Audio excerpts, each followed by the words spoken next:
Hi friends, എല്ലാവർക്കും നമസ്കാരം. Welcome to my channel. അപ്പോൾ ഇന്ന് നമ്മൾ ചെയ്യാൻ പോകുന്നത് ഒരു ഇലത്തോരനാണ്. കർക്കിടകം സ്പെഷ്യലായിട്ടുള്ള ഒരു റെസിപ്പിയാണ്. അപ്പോൾ ഈ ഒരു മാസത്തിൽ നമ്മൾ ഇലവർഗ്ഗങ്ങളൊക്കെ ആഹാരത്തിൽ ഉൾപ്പെടുത്താൻ ശ്രദ്ധിക്കുക.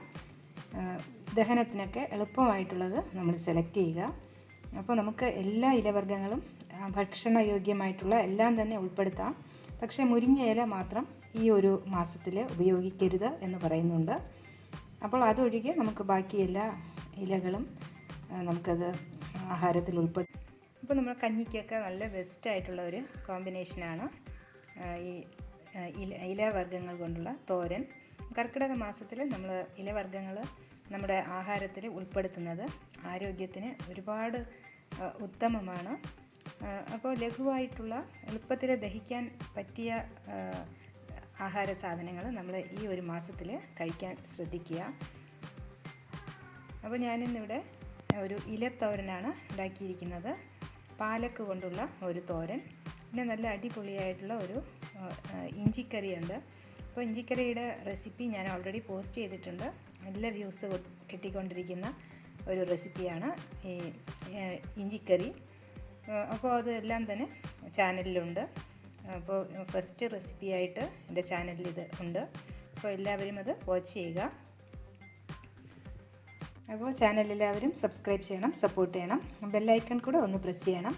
അതിലെ ഓൾ ഓപ്ഷൻ തിരഞ്ഞെടുക്കണം. എന്നാൽ മാത്രമേ ഞാൻ വീഡിയോസ് അപ്ലോഡ് ചെയ്യുമ്പോൾ നിങ്ങൾക്ക് ഉടനടി നോട്ടിഫിക്കേഷൻസ് വരൂ. അപ്പോൾ നമ്മുടെ ടേസ്റ്റി ആയിട്ടുള്ള റെസിപ്പി എങ്ങനെയാണ്. അപ്പോൾ ഞാൻ കർക്കിടകം റെസിപ്പീസ് ഒരുപാട് അപ്ലോഡ് ചെയ്തിട്ടുണ്ട്. അതെല്ലാം ഒരു പ്ലേലിസ്റ്റിലുണ്ട്.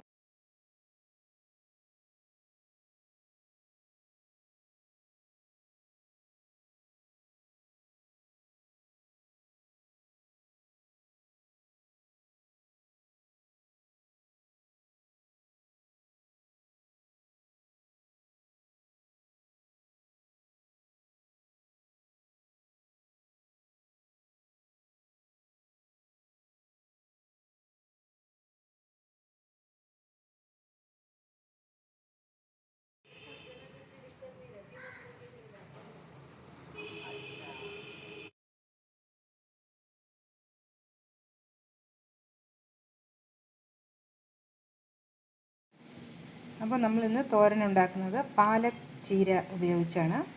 അപ്പോൾ ഞാൻ നന്നായിട്ട് ഒരു 2-3 പ്രാവശ്യം കഴുകി എടുത്തിട്ടുണ്ട്.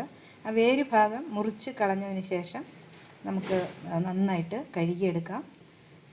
ഇനി നമുക്കിത് ചെറുതായിട്ട് അരിഞ്ഞെടുക്കണം.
അപ്പോൾ ഇനി നമുക്കിതിനുള്ള ഒരു കൂട്ട് റെഡിയാക്കണം. ഞാൻ ഒരു തേങ്ങയുടെ ഒരു 4/1 ഭാഗം ചിരകി എടുത്തിട്ടുണ്ട്. 1 ടീസ്പൂൺ മുളക് പൊടി, ഒരു ചെറിയ ഉള്ളി, കുറച്ച് വെളുത്തുള്ളി അല്ലി, ഒരല്പം മഞ്ഞൾപ്പൊടി. ഇനി ഇത് നമുക്ക് ഒന്ന് ചതച്ച് എടുക്കാം. ഇതെല്ലാം ചതച്ചിട്ട് മിക്സ് ചെയ്താലും കൈകൊണ്ട് മിക്സ് ചെയ്താലും മതി. അപ്പോൾ ഞാനൊരു പാൻ അടുപ്പത്ത് വെച്ചിട്ട് ഒരു 1 ടേബിൾ സ്പൂൺ വെളിച്ചെണ്ണ ഒഴിച്ചു കൊടുത്തു. ഇനി നമുക്ക് കടുക് ഇട്ട് കൊടുക്കാം.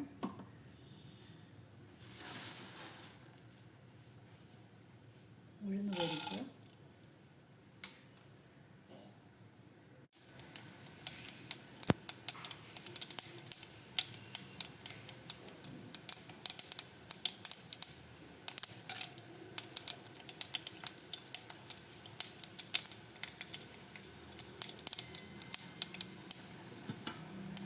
ഇനി നമുക്ക് ഈ സവാള അരിഞ്ഞത് ചേർത്ത് കൊടുക്കാം. ഞാൻ ഒരു 2 ചെറിയ സവാളയും ഒരു 4-5 ചെറിയ ഉള്ളിയും എടുത്തിട്ടുണ്ട്.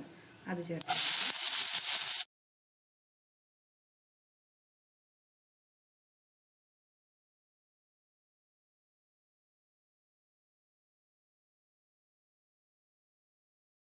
ഇപ്പം നമ്മൾ സവാളയും ഞാൻ ഉള്ളിയും ചെറിയ ഉള്ളിയും ചേർത്ത് കൊടുത്തു.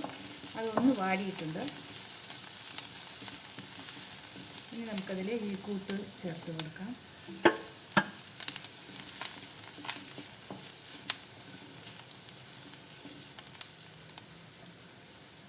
ഇനി നമുക്ക് ഉപ്പ് ചേർത്ത് കൊടുക്കാം.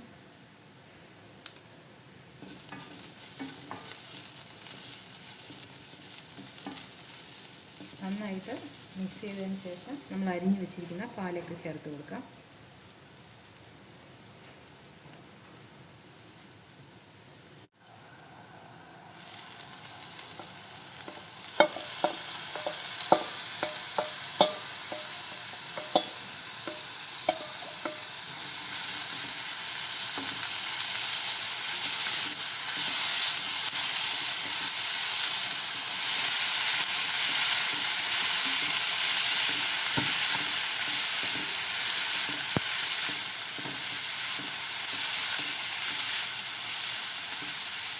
നന്നായി മിക്സ് ചെയ്തതിന് ശേഷം നമുക്കൊന്ന് അടച്ചു വയ്ക്കാം.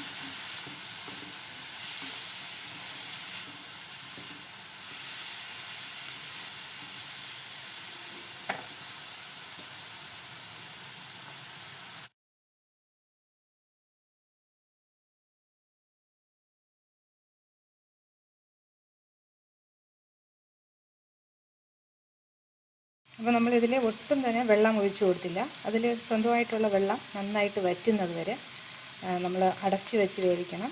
ഇടയ്ക്കൊന്ന് നോക്കി ഇളക്കി നന്നായിട്ട് കൊടുക്കണം. അപ്പോൾ വീണ്ടും കാണാം നല്ല റെസിപ്പീസുമായി. Till then bye bye, take care, thank U.